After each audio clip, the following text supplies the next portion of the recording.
Hello everyone, welcome to CUT times. और ये है आज 2 सितंबर का इंडियन एक्सप्रेस का एक्सप्लेन पेज, जिस पे आपके तीनों आर्टिकल्स जो आए हैं वो तीनों आर्टिकल्स इंपॉर्टेंट हैं।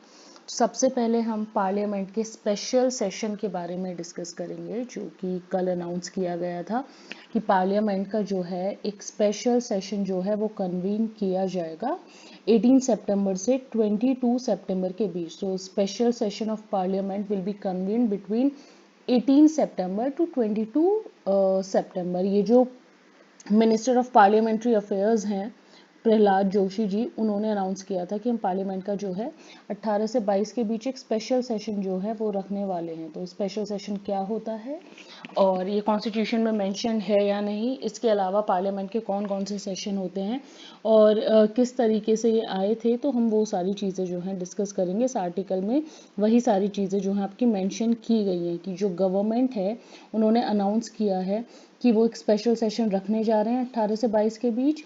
पर जो हमारा कॉन्स्टिट्यूशन है, ये ऊपर ही हेडलाइन में दिया हुआ है कि जो हमारा कॉन्स्टिट्यूशन है वो डिफाइन नहीं करता है कि एक स्पेशल सेशन क्या होता है। तो ये इट इज़, अगर ऐसी कोई स्टेटमेंट आती है कि it is defined in constitution और नॉट, तो it is not defined in constitution. Constitution के पास की कोई डेफिनेशन नहीं है कि स्पेशल सेशन क्या होता है।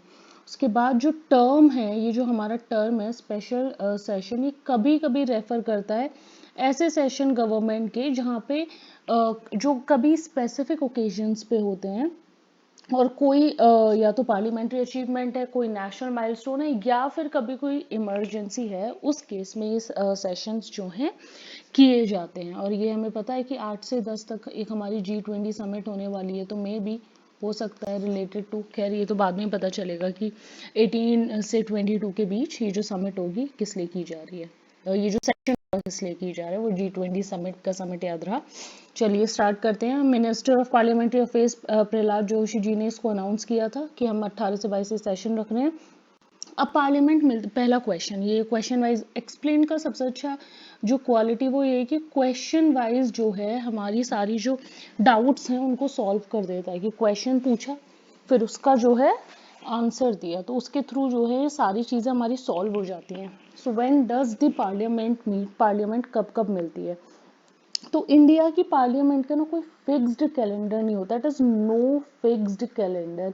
कि जैसे यूएस और यूके की पार्लियामेंट में क्या होता है कि उनके ईयर के बिगनिंग में पार्लियामेंट का कैलेंडर आ जाता है, जैसे हमारा कैलेंडर होता है तो उसी तरीके से उनका कैलेंडर आ जाता है कि these are the fix date जिस दिन जो है पार्लियामेंट मिलेगी। बट इंडिया के पास ऐसा कोई फिक्स्ड कैलेंडर नहीं है। 1955 में एक बार लोकसभा की कमिटी ने टाइम टेबल प्रपोज किया था, इसे कोशिश की गई थी और उस वक्त गवर्नमेंट ने एग्री भी किया था। 1955 की बात हो रही है, गवर्नमेंट ने एग्री भी किया था कि हम क्या करेंगे, ठीक है ये कैलेंडर इट इज़ ओके, और इसी के थ्रू जो है अब पार्लियामेंट हमारी मिलेगी। पर वो कैलेंडर जो है हमारा वो कभी इम्प्लीमेंट नहीं हुआ। तो इसलिए अगर हम बात करें कि क्या इंडियन पार्लियामेंट का कोई कैलेंडर है, तो इंडियन पार्लियामेंट का कोई कैलेंडर नहीं है। जब सेशंस होते हैं तब हमारी पार्लियामेंट मिलती है, ऐसे की कोई फिक्स्ड डेट नहीं है।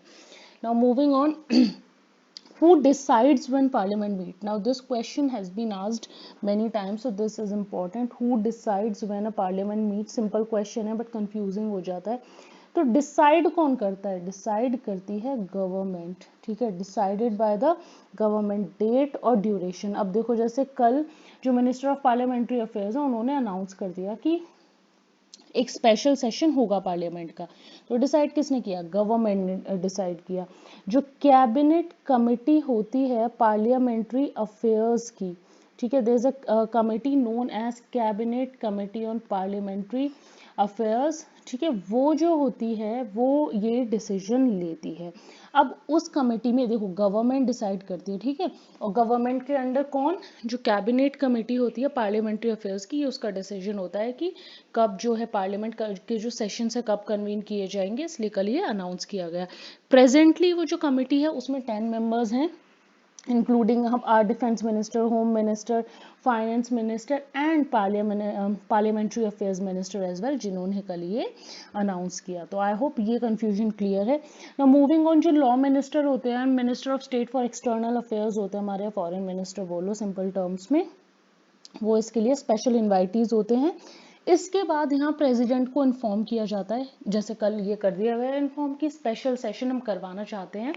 उसके बाद अब यहाँ से जो है प्रेसिडेंट समन करते हैं, जो बाकी एमपीज होते हैं ना उनको समन भेजा जाता है कि भाई पार्लियामेंट जो है इस सेशन के लिए अब मिलने वाली है या स्पेशल सेशन के लिए अब मिलने वाली है। उसकी अब बात करें व्हाट डज द कॉन्स्टिट्यूशन से, कॉन्स्टिट्यूशन में तो हमने देख लिया स्पेशल सेशन जो टर्म है वो मेंशन्ड नहीं है। कॉन्स्टिट्यूशन की अगर हम बात करें तो हमारे पास सिर्फ जो है 3 सेशन है उसके according, which is our budget session जो बैठता है हमारा फेब में, हमें पता है बजट आता है तो फेब से लेके मई तक ये बजट सेशन चलता है हमारा। फिर आता है हमारा मॉनसून आता है हमारा जून जुलाई, तो जुलाई से ये सेशन हमारा स्टार्ट होता है, चलता है सितंबर तक, पूरे जो मॉनसून के मंथ रहते हैं।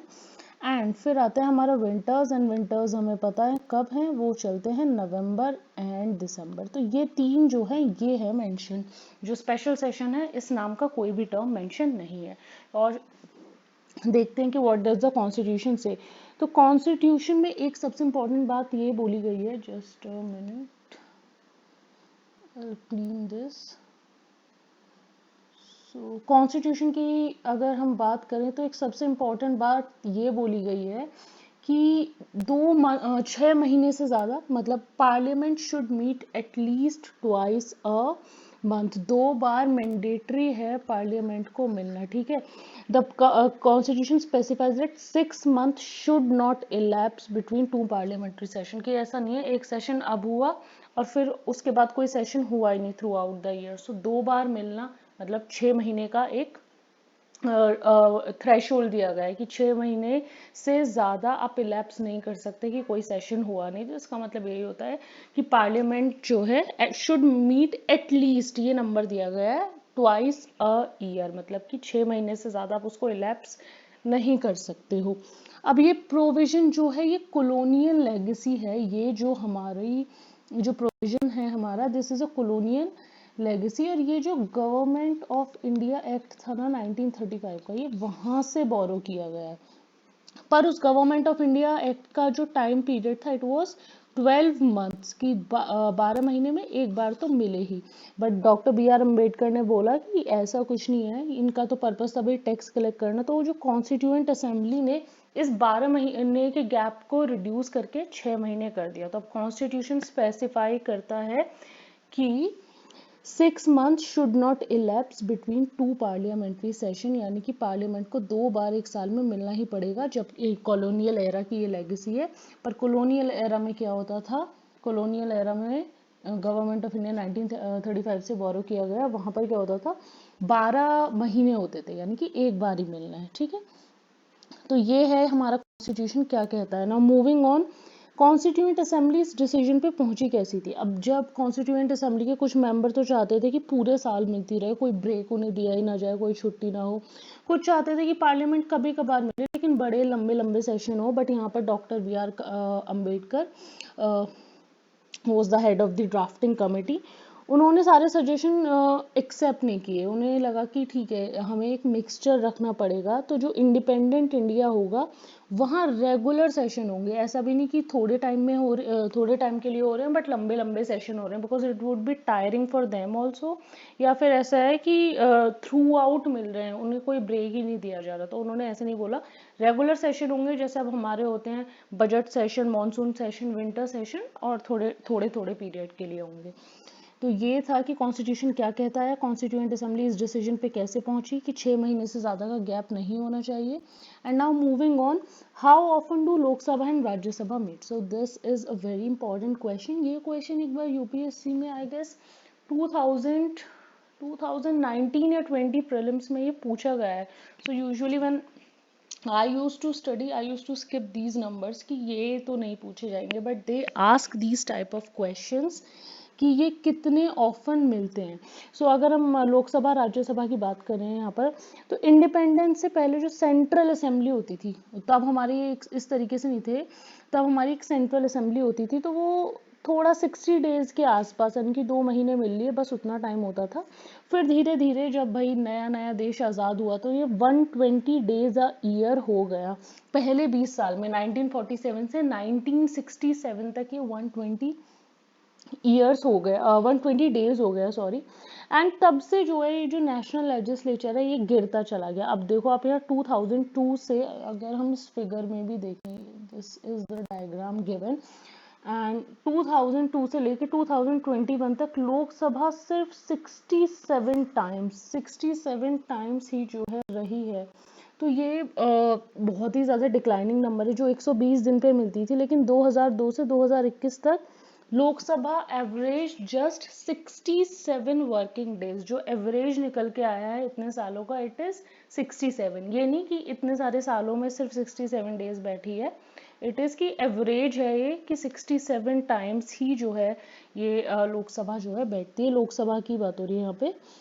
और स्टेट लेजिस्लेचर्स की बात करें तो स्टेट लेजिस्लेचर का तो और भी ज़्यादा ख़राब है। 2022 में जो 28 स्टेट असेंबलीज हैं वो सिर्फ 21 डेज पे मिली है ऑन एन एवरेज, तो उनका और भी ज़्यादा ख़राब है। और बहुत सारे मल्टीपल ओकेजन्स पे जो कॉन्फ्रेंस है प्रिसाइडिंग ऑफिसर्स की, उन्होंने रिकमेंड भी किया है कि पार्लियामेंट को 100 डेज से ज़्यादा मिलना चाहिए। जैसे फर्स्ट 20 ईयर्स में मिली थी 120 डेज के लिए, तो उस तरीके से जो है पार्लियामेंट को मिलना चाहिए, बट वो अभी तक भी इम्प्लीमेंटेड नहीं है। अब अगर बात करें special session of parliament, so this is important, इसी के बारे में पूरा आर्टिकल था क्या होता है। तो ये पूरा पैराग्राफ वही बोलता है जो हमारी हेडलाइन है कि कॉन्स्टिट्यूशन इसको मेंशन नहीं करता, बट कभी कभी वो ये ऐसे सेशन होते हैं गवर्नमेंट के जो स्पेसिफिक ओकेशन, जैसे कि कोई पार्लियामेंट्री या नेशनल माइलस्टोन है वो अचीव किया गया है, उसके लिए होते हैं। अब दोनों हाउसेस को सेशन में होने के लिए जो प्रिसाइडिंग ऑफिसर हैं वो जो है चेयर करेंगे पूरी प्रोसीडिंग्स को, जो है ये हमें पता है कि जो हमारे वाइस प्रेसिडेंट हैं वो हमारे चेयरमैन है राज्यसभा के, और एक हमारा लोकसभा का स्पीकर होते हैं। तो ये होते हैं हमारे presiding officers of both the houses.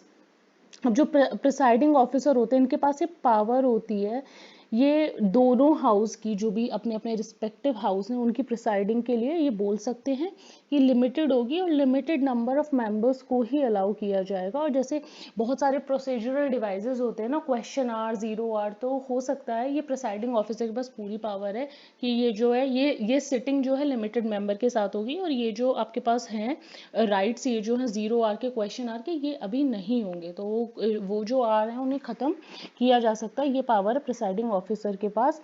जो हमारा आर्टिकल 352 है जो कि नेशनल इमरजेंसी से डील करता है, वो रेफर करता है special sitting of the house. तो special session of parliament as such constitution में डिफाइन नहीं है कहीं भी, लेकिन जो आर्टिकल 352 है वो बोलता है कि कॉन्स्टिट्यूशन जो आर्टिकल 352 है it is related to national emergency and it refers to a special sitting of the house. और पार्लियामेंट एडेड ये वाला जो पार्ट था special sitting of the house, ये हमारा 44th अमेंडमेंट एक्ट से लाया गया था। 44 अमेंडमेंट एक्ट हमारा 1978 में आया था, तब ये लाया गया था। And its purpose was to add safeguard to power of proclaiming emergency. ऐसा था ना कि इससे पहले अगर इमरजेंसी लगा दी गई तो उसके लिए कोई भी जुडिशियल रिव्यू नहीं था, कि प्रेसिडेंट का सेटिस्फेक्शन, गवर्नर ने कुछ बोल दिया, हमारी जो 1975 की जो इनफेमस इमरजेंसी थी उसके बाद ये सारे अमेंडमेंट्स आए थे कि इसी तरीके से बिना किसी जो कोई ठोस रीज़न हो उसके बिना इमरजेंसी नहीं लगाई जानी चाहिए। तब ये 44th अमेंडमेंट एक्ट में कुछ चेंजेस किए गए थे कि अगर इमरजेंसी लगाने की इतनी ही ज़रूरत है तो पार्लियामेंट की हम एक स्पेशल सिटिंग बना लेंगे, क्योंकि ये तो पार्लियामेंट के बोथ दी हाउसेस जो होते हैं उनको अप्रूव करनी होगी इमरजेंसी, तब जाके इन्फोर्स होगी, ऐसे ही नहीं हो जाएगी। तो तभी 44th अमेंडमेंट एक्ट आया था कि ये जो पार्लियामेंट्री इमरजेंसी है, ये जो नेशनल इमरजेंसी है, अगर इतनी इंपॉर्टेंट है लगाना, तो हम जो है एक स्पेशल सिटिंग कर लेते हैं। तो आर्टिकल 352 यही कहता है कि पार्लियामेंट की एक स्पेशल सिटिंग कर सकते हैं। कॉन्स्टिट्यूशन रेफर करता है इस आर्टिकल में, अदरवाइज इसको कहीं डिफाइन नहीं किया गया है कि ये स्पेशल सिटिंग जो है क्या होगी, ये स्पेशल सेशन जो है इसको या फिर किस तरीके से हो सकता है, ये सब डेफिनेशन जो है कॉन्स्टिट्यूशन में नहीं दी गई है। तो ये था स्पेशल सेशन ऑफ पार्लियामेंट के बारे में। अब हम आगे चलते हैं। This article which is related to, ये भी अनाउंस हुआ है कल कि गवर्नमेंट ने कमेटी फॉर्म की है, वन नेशन वन इलेक्शन। अभी यूजुअली क्या होता है, हमारे जो स्टेट के इलेक्शन है वो अलग होते हैं, कभी कभी कुछ स्टेट के इलेक्शन जो हैं लोकसभा के साथ कर जाते हैं कोइंसाइड, अदरवाइज हमारे जो इलेक्शन है, जैसे फॉर एग्जांपल हम ले लोकसभा के इलेक्शन हमारे अब हर 5 साल में होते हैं, स्टेट के भी हर 5 साल में होते हैं, लोकसभा के अगले साल हैं 2024 में, लेकिन बहुत सारे स्टेट के तो नहीं होंगे अगले साल। तो यहाँ पर गवर्नमेंट करना चाहती है कि वन नेशन, एक ही साथ लोकसभा और एक ही साथ जो है सभी स्टेट के इलेक्शंस होने चाहिए। तो इस पर बहुत सारे व्यूज हैं, काफी टाइम से बात चल रही है। इस आर्टिकल में पर्टिकुलरली हमारे लिए जो इम्पोर्टेंट है वो बस इतना पोर्शन है जो ऊपर आप में ये देख रहे हो, ये वाला जो पोर्शन है, क्योंकि इसके अलावा बाकी अभी सिर्फ नंबर्स की बात हुई है कि कितना खर्चा आ सकता है, क्या चीज़ें होंगी। अगर हम इस पर्टिकुलर पैराग्राफ की बात करें तो इसमें बस ये बोला है कि लॉजिस्टिक चैलेंज जो है सबसे बड़ा होगा। क्यों? क्योंकि अगर पूरे देश में एक साथ इलेक्शन करने हैं तो ईवीएम एक साथ 30 लाख के लगभग हमें जो है ईवीएम चाहिए, voter verified paper audit trail machines चाहिए, सेंट्रल फोर्सेस क्योंकि बहुत सारी फोर्स सिक्योरिटी सब लगती है वो चाहिए। इमेंस होगा बट इनसरमाउंटेबल नहीं है कि कर ही नहीं पाएंगे, खर्चा एक्सपेंडिचर ज़्यादा आएगा इसमें ऑफ कोर्स, क्योंकि अभी क्या होता है कि वो ईवीएम की जो लाइफ है वो 15 ईयर्स तक होती है। तो अगर इलेक्शन कमीशन कोई भी ईवीएम खरीदती है तो उनको रीयूज कर लेती है जब वो किसी स्टेट के इलेक्शन हो रहे हैं। अब जब एक ही साथ होंगे तो सिर्फ वो 3 बार वो इलेक्शंस जो हैं कंडक्ट करा पाएगी वो एक पर्टिकुलर ईवीएम। तो थोड़ा सा ये लॉजिस्टिक चैलेंज है। लेकिन अगर हम बात करें कि क्या ये पहली बार हो रहा है कि इलेक्शंस जो हैं एक साथ साइमल्टेनियसली कराए जाएं, तो ऐसा नहीं है। 1967 यानी कि इंडिपेंडेंस के 20 साल बाद तक जो है इलेक्शन साइमल्टेनियसली पार्लियामेंट और स्टेट लेजिस्लेचर के इलेक्शन एक ही साथ होते थे। ये तो इसके बाद 1967 के बाद हुआ कि जैसे 5-5 साल के हमारे टर्म्स होते हैं स्टेट लेजिस्लेचर का भी और लोकसभा का भी। तो ये 1967 के बाद बहुत सा ऐसा हुआ कि कहीं पे जो है किसी पर्टिकुलर स्टेट में असेंबली डिसॉल्व कर दी गई, तो वहाँ फिर उसके बाद इलेक्शन हो गए। तो यहाँ से जो है वो सिंक जो था वो खराब होता चला गया है ना, क्योंकि टर्म तो 5 ईयर है। तो कभी 5 ईयर से पहले किसी और को किसी पर्टिकुलर स्टेट की असेंबली डिसॉल्व हो गई, और ये 1967 में अच्छा खासा पॉलिटिकल टर्मोइल था ही हमारा इसके बाद। तो यहाँ पर ये हुआ कि ये जो है सिंक जो है ख़त्म हो गया और उसके बाद से जो है इलेक्शंस अलग अलग हो गए, अलग अलग होने लगे थे। तो ये इम्पॉर्टेंट है कि 1967 तक एक साथ होते थे, ऐसा नहीं है। ये प्रपोजल पहली बार आया है, 1967 तक ये चला आ रहा था। अब बात करें लोकसभा इलेक्शंस की जो हमारा 2024 में होने वाले हैं। लोकसभा के साथ कुछ और स्टेट के इलेक्शंस होते हैं हर बार हमारे, आंध्र प्रदेश, अरुणाचल, उड़ीसा एंड सिक्किम। ठीक है, तो इनके जो हैं लोकसभा पोल्स के साथ ही चलते हैं, 5-5 साल की जो इनके टर्म है लोकसभा के साथ ही जो है कंप्लीट होते हैं।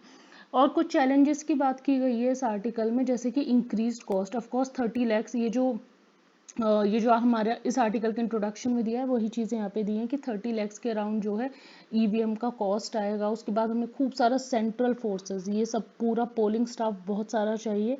पर अभी की अगर हम प्रेजेंट सिचुएशन की बात करें वो ये है कि जो इलेक्शन कमीशन है वो चीपेस्ट इलेक्शन डिलीवर करती है वर्ल्ड में, which means $1 is equal to 1 vote. इतना चीप होता है हमारा $1 at current stands for around 82।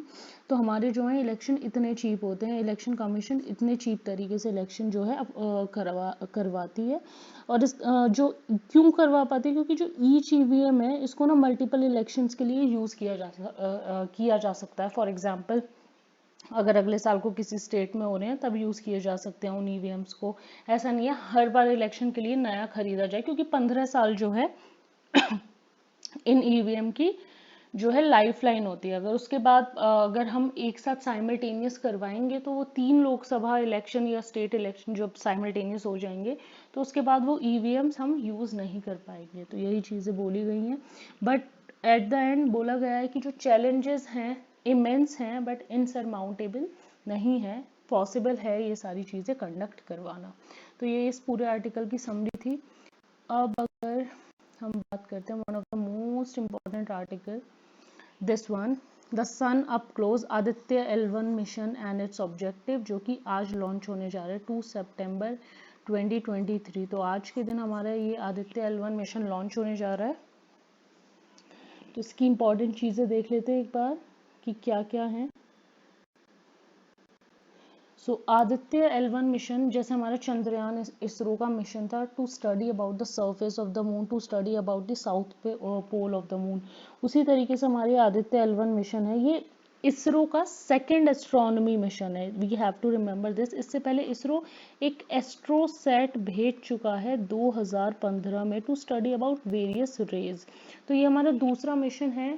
अगर हम एस्ट्रोनॉमी मिशन की बात करें तो ये हमारा सेकेंड मिशन है। इट वुड बी स्पेशल क्योंकि इसके बाद इंडिया कुछ उन एलीट कंट्रीज के ग्रुप में आ जाएगा जिन्होंने सन पे मिशन भेजे है ना। हर कोई कंट्री अभी नहीं भेज पाई है, वो भी देखेंगे किस किस कंट्री ने अभी तक ये मिशंस जो हैं भेजे हैं।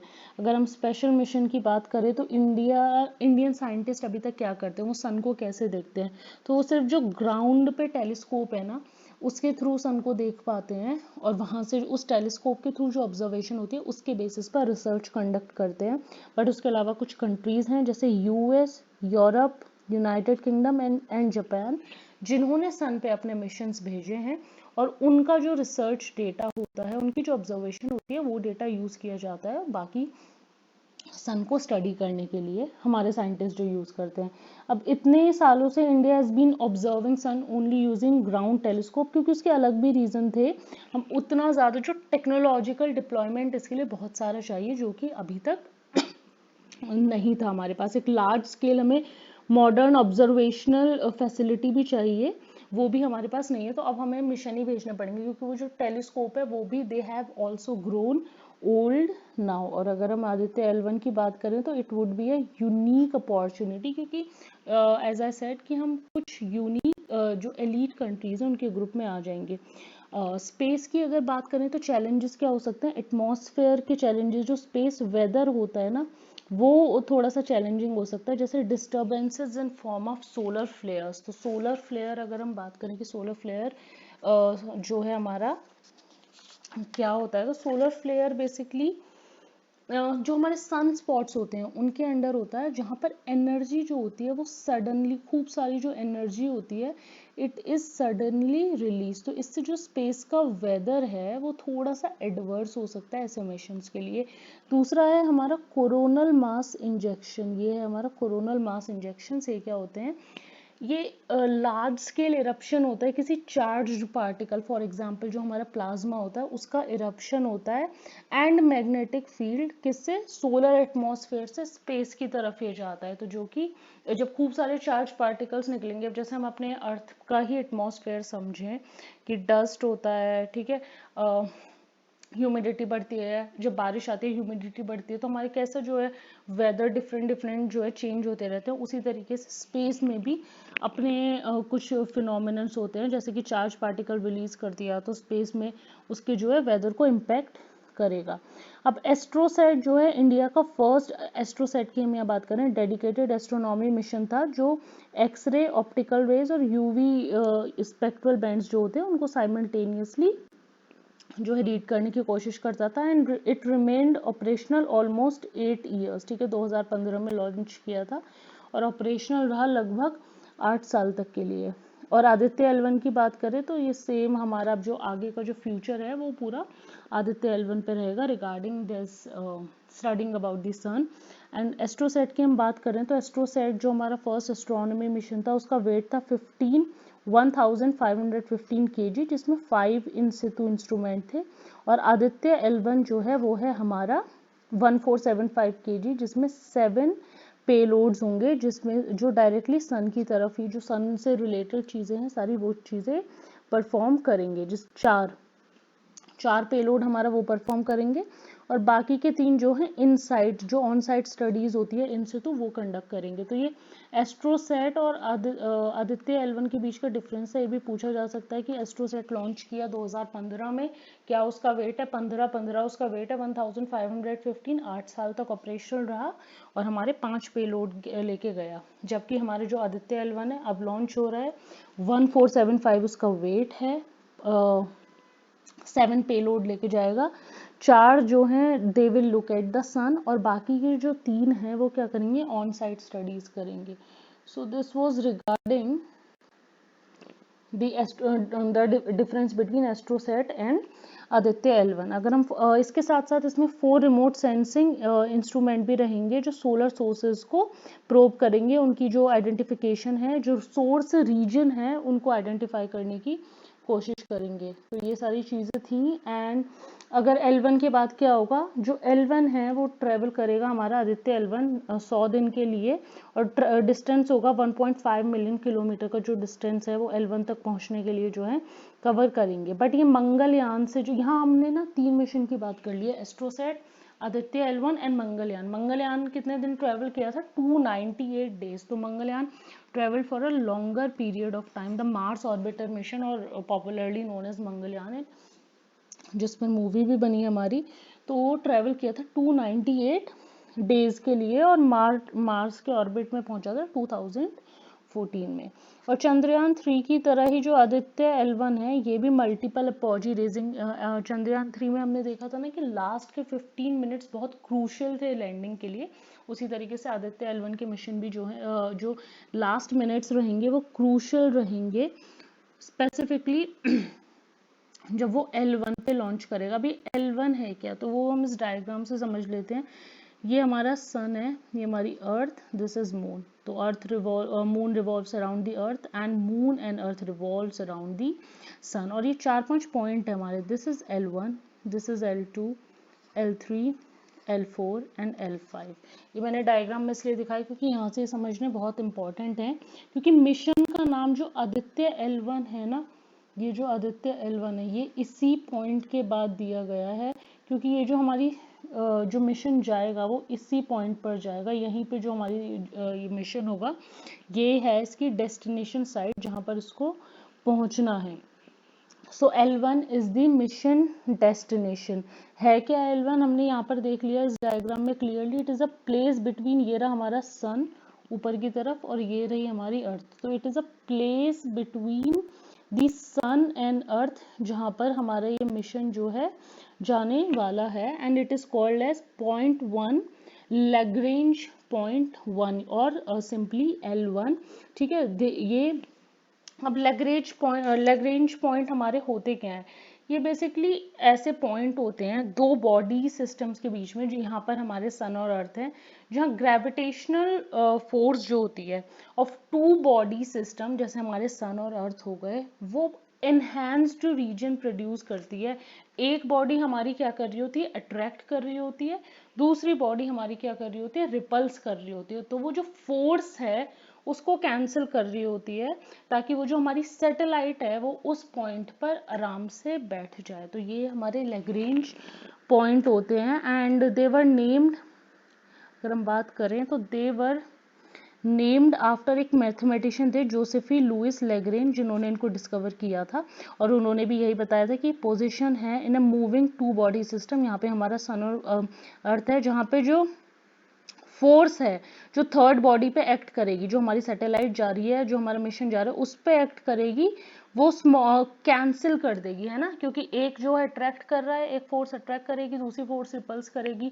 तो हमारी बॉडी, जो तीसरी बॉडी हमारी, जो हमारी सैटेलाइट जा रही है, उस पर जब वो एक्ट करेगी तो फोर्स जो है कैंसिल हो जाएगी. और जो हमारी स्पेस क्राफ्ट है उनको भी वही ग्रेविटेशनल फोर्स जब ईच साइड से पुल करेगी, तो उन्हें भी ये ना, उन्हें तो स्टेशनरी रह के वो सारी जो रिसर्च है वो कंडक्ट करनी है. तो जब वो फोर्स कैंसिल हो जाएगी तो वहाँ पर स्टेशनरी रह के वो सारे जो एक्सपेरिमेंट हैं उनको कंडक्ट कर सकते हैं. And being positioned at a Lagrange point make sense, because space craft को ना, एक तो यहाँ पे फ्यूल कंजम्पशन कम होता है और बहुत ही कम एनर्जी चाहिए होती है कि बस एक जगह टिक जाओ और वहाँ पर जो है अपना जो ऑब्जर्वेशंस हैं वो कंडक्ट करो. और अब हमने 5 लैग्रेंज पॉइंट देखे. L1 सबसे ज़्यादा सूटेबल है क्योंकि L2 जो है अर्थ के पीछे की तरफ है, L3 जो है वो सन के पीछे है, तो वहाँ से भी अच्छी सी ऑब्जर्वेशन नहीं मिलेगी. और L4 L5 भी अच्छे पॉइंट हैं पर वो बहुत दूर है. एक बार अगर हम इस डायग्राम में देखें, L1 देखिए आप सबसे नज़दीक है, L2 जो है ये वाला अर्थ के पीछे आ रहा है, L3 सन के पीछे है, L4 L5 कुछ ऑब्स्ट्रक्ट नहीं कर रहा है इनको लेकिन इन दोनों के पास क्या है, ये दोनों अर्थ से बहुत ज़्यादा दूर हैं कम्युनिकेशन के लिए। आई होप आपको सारी चीज़ें क्लियर हो गई होंगी। एंड सेशन थोड़ा सा लंबा था क्योंकि सारे आर्टिकल्स आज के बहुत ज़्यादा इंपॉर्टेंट थे। एंड अगर आपको वीडियो अच्छा लगता है तो आप प्लीज़ अपने फ्रेंड्स के साथ शेयर करें एंड चैनल को सब्सक्राइब कर दिया करें। Thank you.